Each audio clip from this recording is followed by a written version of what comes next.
Apple to pay $38 billion on foreign cash pile. Apple will pay about $38 billion in tax on the roughly $250 billion cash pile it holds outside the U.S. following recent changes to American tax rules. The sum is expected to be the biggest payment under the reforms, which slash the U.S. corporate tax rate. The tech giant also plans to build a new campus and create 20,000 new jobs in the U.S. Apple said its plans would contribute more than $350 billion to the U.S. economy over the next 5 years. The company has not said how much of its cash abroad would be brought back to the U.S. Chief Executive Tim Cook said Apple is focusing our investments in areas where we can have a direct impact on job creation. Apple employs about 84,000 people in the U.S. and expects to spend $55 billion with domestic suppliers and manufacturers this year. The company has data centers in 7 states. On Wednesday, it broke ground on an expansion of its operations in Reno, Nevada. It plans to spend more than $10 billion on data centers over 5 years, as part of a $30 billion capital spending plan for the U.S.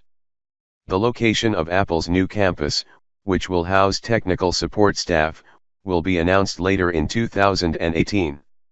Apple had earlier said it planned $16 billion in capital expenditures in 2018, up from about $15 billion in the prior year. Tax changes. Apple is the latest company to promote plans to invest in America following the overhaul of the U.S. tax code. The changes cut the corporate rate from 35% to 21%. They also stopped applying the corporate rate to profits that companies make overseas, in exchange for a one-off tax payment. President Donald Trump had argued the cuts would make the U.S. more competitive and spur domestic companies to invest at home. House Speaker Paul Ryan, a Republican congressman who spearheaded the tax overhaul, celebrated Apple's plans to invest in a post on Twitter.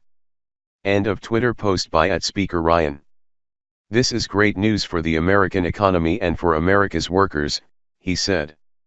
Opponents to the new tax law predicted much of the money firms saved from the cuts would go to share buybacks and higher dividends.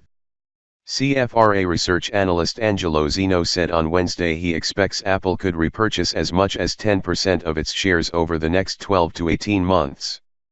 The company has spent $166 billion already to repurchase shares under a plan to return $300 billion to shareholders by March 2019.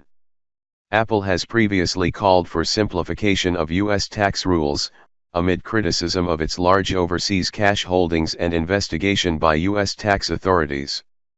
The company's announcement of its planned investments comes as tech firms face questions from competition regulators, as well as calls to make devices less addictive. Apple is also facing legal action over its deliberate slowing of older iPhones.